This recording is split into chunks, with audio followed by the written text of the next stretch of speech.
So a little bit about me. I used to be a professional big bag. I know. Yeah, I know some of you might be offended with this comment, but it's really for me represents exactly what I don't want to be and a lifestyle that I never want to obtain. For me, what a big bag means, it's someone that overeats. You're in gluttony. You live your life based on food.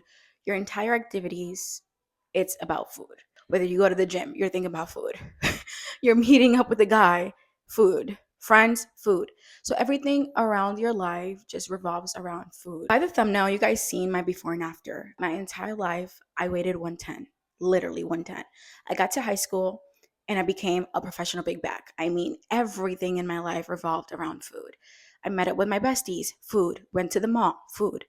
I was not even thinking about going to the mall to shop. It's about, oh my God, I want to go to the mall and try the restaurants there. It was a time in my life where I gained so much weight, you guys. I'm talking about the heaviest I've ever been.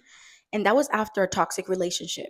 No, there's no one to blame because at the end of the day, it was my mouth.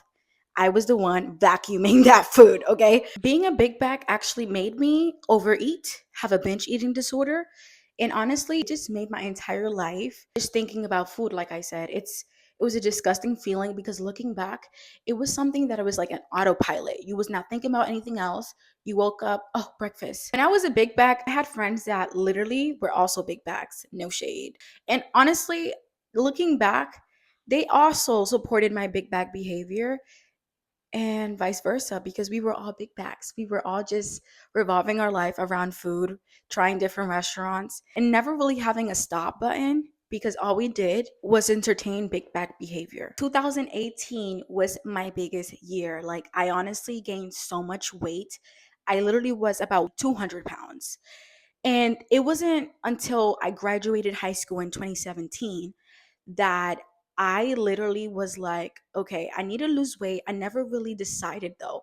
But that's the difference when you notice and you make the decision. I already knew I was gaining so much weight. I went from 110 to 200 pounds within 5 years, consistently overeating, binge eating, being a big bag, not really stopping and thinking about what am I putting in my body. The moment that I decided to rewire my brain from big bag to snatch was when I realized actually always been that girl. The moment I chose to live a different lifestyle, it's going to be the moment where I knew the universe was going to open doors for me. You will not be able to experience your best life, your best self, if all you do is consume garbage. 2018 was the year that I realized I was a big back. And that's when I decided that eventually I was going to lose the weight. But in that year, I was not 100% committed. It actually took 2020 for me to realize that I needed to switch something up.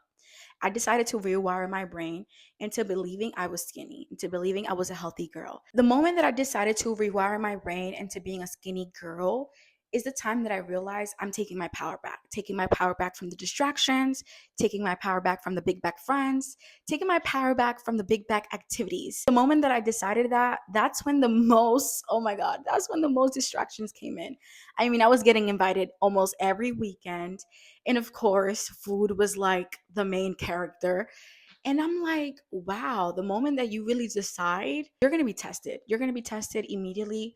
And I'm so grateful I passed every test. I still lived my life, but I was not basing my entire existence around food. So I still went out every weekend. I still hanged out with the friends, but I made a decision that I was not going to be living the same. The secret sauce about this is that even when I went out with the friends, even when I did the activities and I went to the mall and etc., while I was with the big back friends, I had let them be them. I was not going to be the one trying to force anyone to think like me and force anyone to live like me. But I decided for me that I was still going to be enjoying my life, just making different decisions, making healthier decisions for me. Being a big back has nothing to do with your body shape, it's a mentality. And honestly, I remember going out with my friends, and the moment that I decided to rewire my brain was the moment that I knew that this was going to be very awkward because, again, the group of friends that I had, they were all different body shapes. I personally was the skinniest. Like I said, I was 110.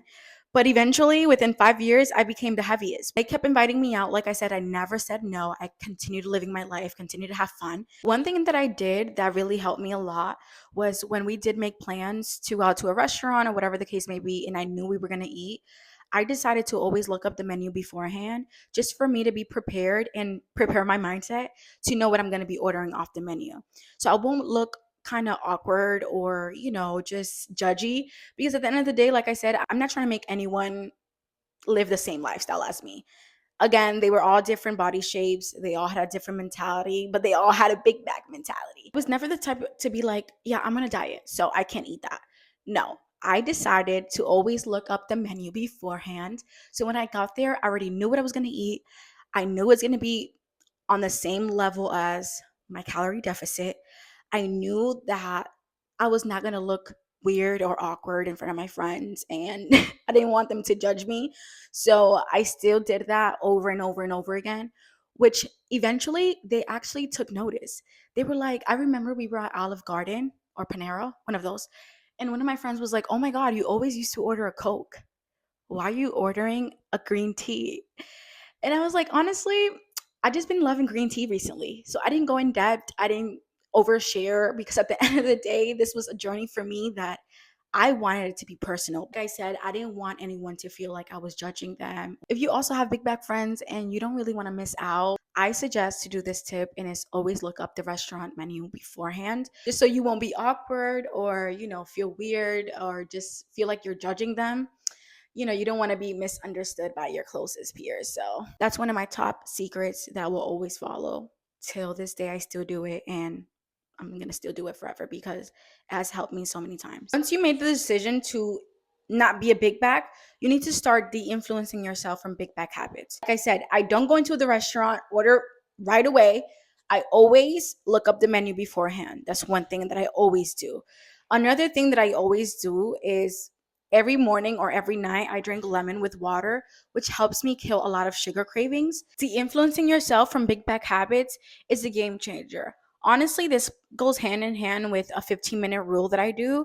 Before any craving, I count to 15 or I wait 15 minutes. And honestly, I don't really feel that craving anymore, just because I allow my brain to process if that's really good for me. After I made that decision back in 2020 officially, now that it's 2026 and I have those cravings, I wait till 10 to 15 minutes or count to 15, and I allow myself not to process that mentality. I know that that mentality, that lifestyle, that identity doesn't suit who I'm trying to become, my best version. So that's one tip that also saved me from so many binge eating scenarios. The 10 to 15-minute rule has played a huge part of my weight loss, just because of the fact that I also allow myself to feel the craving. I don't punish myself. I'm not a mean girl to myself, but I allow myself to feel that craving. Once I allow myself to be removed from that identity that I no longer resonate, I give myself grace, and instead of binge eating on something that I really wanted for a second, honestly, because once you do that rule over and over again, you start mastering your mindset, right? And this video is about rewiring your mind. So I'm big on that. That's a point that I'm going to be talking about a lot, just because of the fact that it actually helped me. You observe your mindset, you observe your cravings. Once you don't resonate with that anymore, you can make a healthier choice. And that's where you're taking your power back. Food will no longer be the center of your orbit. Food will no longer be controlling your emotions. Food will no longer be controlling your identity. It's about consistency over perfection. You have to honestly love yourself so much during this process, just because you understanding that once you make a decision, you're never going to be the same again. You're never going to be looking at food the same. You're never going to even look at your body the same. And you're never going to look at your mind the same, which is so important, just because of the fact that you are not your cravings. You are not what you eat, but you are what you eat. When you indulge into fast food and greasy foods and just food that is not good for you, for your mindset, you have to understand and take accountability. You put yourself through that.